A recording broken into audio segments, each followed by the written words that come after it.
আজ মাদার্স ডেতে পৃথিবীর সব মায়েদের জানাই শুভ মাতৃদিবস। জীবনের পাতায় আরও একটি নতুন দিন যুক্ত হয়েছে, মানে জন্মদিন, বিবাহবার্ষিকী। এই দুটো দিন ছাড়াও থিয়া আমার জীবনে আসার সাথে সাথে জীবনের খাতায় আরও এক অমূল্য দিন বাঁধা পড়েছে। বলে নাকি মা আর সন্তানের সম্পর্ক হলো পৃথিবীর সব থেকে শক্তিশালী, স্নেহ, আদর, ভালোবাসার পবিত্র এক বন্ধন।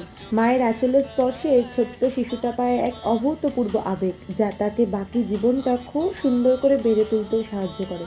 যাক, আজ অনেক ভারী ভারী কথা বলে ফেললাম। আজ এই শুভ দিন উপলক্ষে রান্নাঘর থেকে একবেলা পুরোপুরি ছুটি পেয়েছি।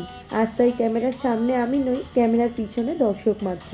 আর এই দিন উপলক্ষে রান্নাঘর আজ বাবা মেয়ের দখলে। সকাল থেকে বাবা মেয়ের বহু প্ল্যান বানচাল হয়ে গেছে, শেষে রাতের খাবারের দায়িত্ব নেয় থিয়া আর রাজীব। বাইরে খাওয়া দাওয়া করলে খাটনি কমে ঠিকই, কিন্তু ঘরের খাবার এক অনন্য আবেগ। সারা সন্ধে কি মেনু হবে এই ভাবতে ভাবতে অবশেষে রাত 9টায় দুজনে এসে হাজির রান্নাঘরে।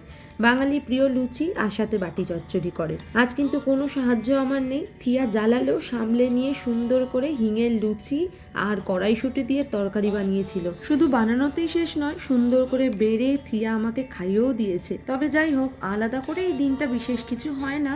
মায়ের উপস্থিতি প্রত্যেকটা মুহূর্তে আলাদা একটা শান্তি এনে দেয়। প্রত্যেকটা দিন, প্রত্যেকটা মুহূর্ত যেন পৃথিবীর সমস্ত মা সুস্থ থাকে, খুব ভালো থাকে, কারণ মা ছাড়া শুধু আমি নয়, আমরা সবাই অচল।